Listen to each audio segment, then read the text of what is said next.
आज Shahabad rest house में किसान यूनियन संगठन की मीटिंग बुलाई गई है और ऐसी मीटिंग हम जगह जगह पे कर रहे हैं। अभी 3:30 बजे की दोपहर के अंदर भी है और 3 बजे की, और अभी जो सपेड़ा गांव है अम्बाड़ा के अंदर वहाँ भी है। तो हर ज़िले के अंदर एक प्रदर्शन कर रहे हैं और उसके अंदर जो मुख्य मुद्दे हैं वो है कि जो महाभ्रष्टाचार हो गया है और संगठित भ्रष्टाचार हो गया है, जैसे धान घोटाला है, जैसे अस्पतालों की लूट है, जैसे स्कूलों की लूट है, जैसे अब ये बाहर से जो आयात कर है फसलों के ऊपर वो हटा के हरियाणा भारत के किसान को बर्बाद करने पे तुले हुए हैं। अभी नया बिजली बिल आ रहा है, अभी नया बीज बिल आ रहा है।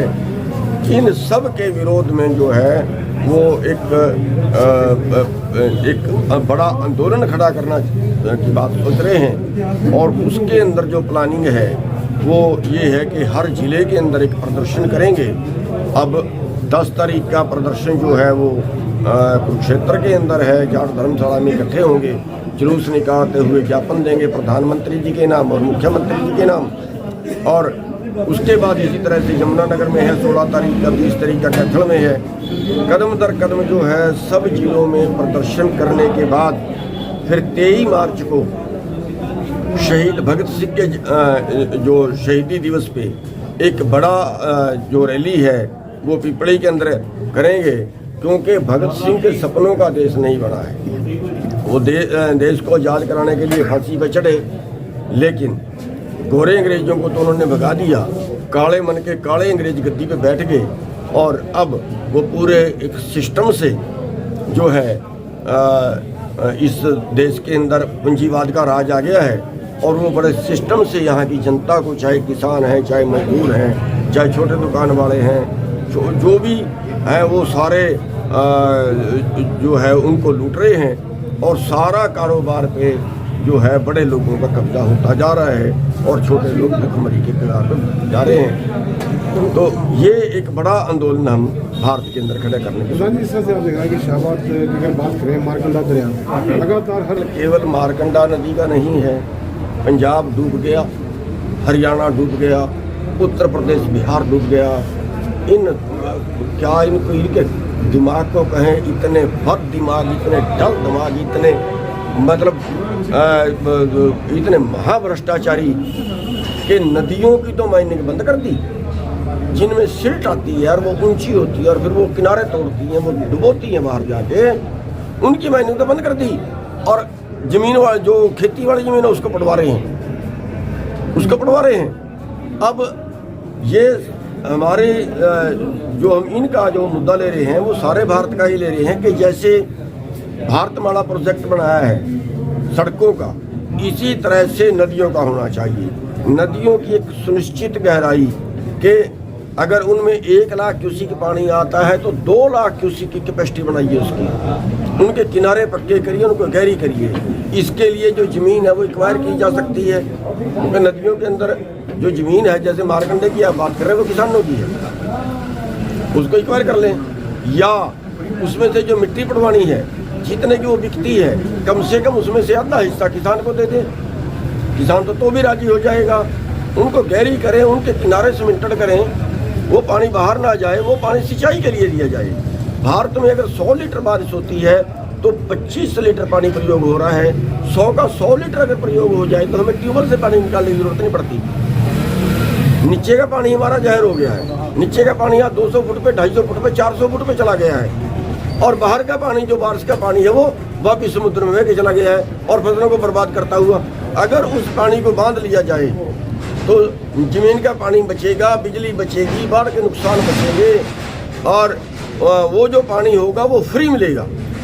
तो पानी जो है वो इतना पानी यहाँ पे है, उसके बड़े झीलें बनाई जा सकती हैं खाली जगहों पर, छोटे तालाब बनाए जा सकते हैं खेतों के अंदर, वो भर लिए जाएं बारिश के मौसम में। जब स्थानीय अगर बारिश ज़्यादा हो जाए तो वहाँ पे छोटे तालाब बने हों तो वो पानी उन तालाबों में जमा हो जाए, वही पानी दोबारा बिजली को फिर फसल के लिए यूज हो जाए। कोई प्लानिंग ही नहीं है यहाँ पे। तो उसके लिए जो है सरकार को एक बड़ा जैसे भारतमाला प्रोजेक्ट है ऐसे ही नदियों का प्रोजेक्ट चलाना चाहिए, ताकि वो पानी जो परमात्मा ने समुद्र से उठा के पहाड़ पे छोड़ा है वो वापस ना जाए। उसी से बहुत जगह बिजली बन सकती है, वो सिंचाई के काम आ सकता है, वो जमीन का पानी बचा सकता है, बिजली बचा सकता है, फसल बचा सकता है। प्रधान जी सर से आपने बिल्कुल क्षेत्र में एक एक्सीडेंट जब मौके की बात होती है, ये कोई प्री प्लानिंग तो नहीं था, लेकिन एक जरूर है कि मेरी समझ में नहीं भारत के कानून की आई, मेरे पे मुकदमा दर्ज किया कि उन्होंने सरकारी काम में बाधा डाली। लेकिन मैं तो ये कहता हूँ, मैंने तो सरकारी काम करवाने के लिए थप्पड़ मारा। जो काम 18 दिन में नहीं हुआ वो काम 18 मिनट में हो गया। तो इसका मतलब ये है कि ये थप्पड़ मारो विधि ठीक है फिर काम करवाने की। तो सरकार या प्रशासन जो है उसकी समझ में नहीं आती। भ्रष्टाचार यहाँ तक है कि वो दुखी कर देते हैं, तंग इतना कर देते हैं कि आदमी लड़ाई पे उतर आए। धान घोटाले में काफी आपका मतलब 5,000 करोड़ का घोटाला है। मैं तो ये कहता हूँ मर जाए ये डूब के ये अंधे लोग, कहिए क्यों इंक्वायरियां नहीं करा रहे भाई। 1,36,000 एकड़ का तो वो पोर्टल है जो किसी ने कराया ही नहीं। 6 जिलों में 64,000 एकड़ का वो पोर्टल है जहाँ 1 किलो धान पैदा नहीं हुआ। अभी तक एक भी आदमी सस्पेंड नहीं हुआ। जो पकड़वा लिए जिसमें कई हजार क्विंटल कम पाया गया, वहां पे क्यों मुकदमा दर्ज नहीं हुआ? हद की बात है। उनको बचाने वाले पकड़वा लिए कि देखो ये राइस मिल है, इसमें इन्होंने कम गिन दी, दोबारा गिरवाई ज्यादा कम पाई गई, फिर भी मुकदमे दर्ज नहीं है। कुछ करते ही नहीं है। इतने अधिकारियों को बचाते हैं और ये सिस्टम नीचे से लेके ऊपर 2 रुपए कट्टे से 6 रुपए कट्टा, 2 रुपए कट्टे से 5 रुपए कट्टे तक मार्केट कमेटी वाले की रिश्वत है। 6 रुपए कट्टे से 10 रुपए कट्टे तक DFSC वालों की कमीशन है। और 15,000 रुपए पर ट्रक वो ले रहे हैं जो FCI वाले लगाते हैं। कसाई पड़ा यहाँ तक है कि जो 2 रुपए किलो का भूखे लोगों को, गरीब लोगों को जो चावल बांटा जाता है, वो चावल उनको ना बांट के वो चावल राइस मिलों को दे दिया गया और राइस मिलों ने उसका धान बना दिया गया। धान से चावल बनता है, यहाँ की राइस मिल ने चावल से धान बना रही हैं। और सरेआम अधिकारी मिले पकड़ा गया वहाँ पे। राइस मिल ने पहले लिख के दिया है कि मेरे पास कोई चावल कोई धान नहीं है, और फिर वो पकड़ा जाता है वहाँ पे चावल बिना मिल के चले। हद की बात है, कोई कार्रवाई नहीं। पुलिस वाले कहते हैं हम हजारों ट्रक पकड़वाए, पुलिस वाले कहते हैं हम नहीं पकड़ सकते, DFSC वाले कहते हैं हम नहीं पकड़ सकते, मार्केट वाले कहते हैं हम नहीं पकड़ सकते। हजारों ट्रक पकड़वाए। और बड़ा जुल्म की बात तो ये है कि FCI के पास मशीनें हैं जो चेक कर सकती हैं कि चावल 1 साल पुराना है कि चावल 2 साल पुराना है, वो मशीनें हैं।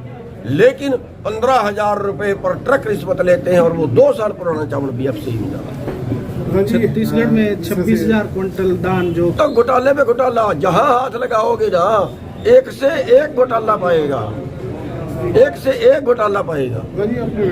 ये यहाँ 2 वर्ग हो गए हैं, एक लुटेरा वर्ग है, एक कमेरा वर्ग है।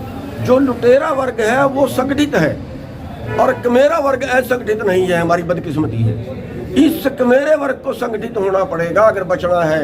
यहाँ जातियों के ठेकेदार बन गए, धर्मों के ठेकेदार बन गए। यहाँ छोटी छोटी बात के ऊपर बड़े छोटे को लड़ा रहे हैं, वो ठेकेदार तो बहुत पैदा हो गए। लेकिन जो लुटेरा वर्ग है उसके खिलाफ संगठित नहीं हुए, उसके खिलाफ संगठित होने की जरूरत है। और मैं पत्रकारों से भी ये कहूँगा कि नंबर आपका भी आएगा, आप भी इसमें सहयोग करिए। अगर कोई यूट्यूबर कोई सच लिखता है तो उठा के जेल में ठोक दिया जाता है। अगर कोई पत्रकार हिम्मत करता है दिखाने की, सच को दिखाने की, उठा के जेल में ठोक दिया जाता है। सबका नंबर पड़ेगा। तो इस देश को बचाइए।